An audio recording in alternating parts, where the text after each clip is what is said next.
code is just very simple. And if you look at the weekly, the FVG gap resting right there, and you now start scaling down to daily, there's multiple FVG gaps.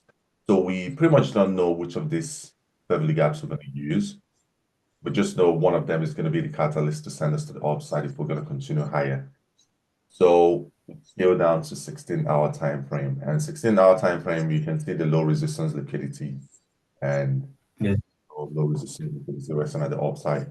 So one thing I need you to always understand is the specific thing that price is always coming to is liquidity. What is to the upside, to the downside. And if you can't find what liquidity that is, then you shouldn't even be trading that specific pair. You should just be on the, because if you don't know what the liquidity is, then you're pretty much the liquidity. So, and in this case, you can see we've actually taken out the liquidity. So every other thing that we have after that run on liquidity is just going to be a consolidation manipulation before we now see an expansion. So while we're doing that consolidation, there'll be a lot of manipulation and then an accumulation will take place in there before we see an expansion. So now we basically don't know whether it's going to be this one or candle without wicks or this FVG gap or this one. There's just a lot of FVG gap to work with. So the only thing I do in this kind of situation is I just play reaction. I'm already inside here and all I'm looking for is key levels to react from. And already there are multiple FVG gaps on 16-hour time frame, and on the 4-hour time frame as well. We have FVG gap here, and down here.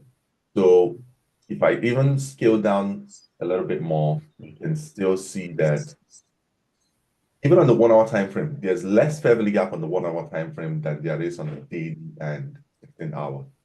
Did you notice that? Yes. Yes, I did.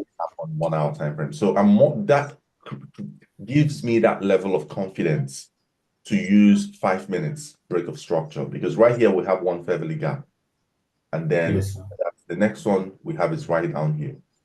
So if this one right here fails, that means we're coming down here. That's the only other area I'll be looking for buys.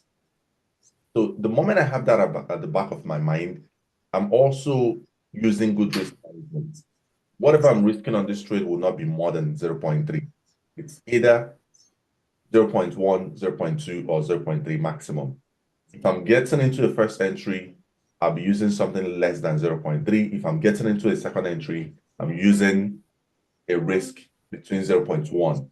The reason is because the lower the time frame, the lower the probability. So if we're using a 5 minutes break of structure, that means price can easily run the low, run the high, run the low again. Easily. In 1 hour, price can literally run the high, run the low, run the high, run the low. Now imagine if you're risking 1%.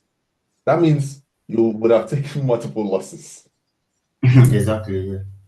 But when you're using good risk management, let's say you're using between 0.1 to 0.3, even if you take one loss, let's say you use on average 0.2, you took one loss and then you took it again, took another loss, that's 0.4. It's not the end of the world. Your account is still going to be intact. Now, let's say for example, you take that trade 5 times and 4 of them end up being a loss. If one of those trades end up winning, can you see the risk to reward to this? This is 1:22. This is 1:50. Yes. So all you need is just one of those entries to work out in your favor, and you'll be in profit. It will break you even, put you in profit. Whatever you've lost previously, you'll make back ×2 or even ×3 or even ×10 if it plays out for 1:22.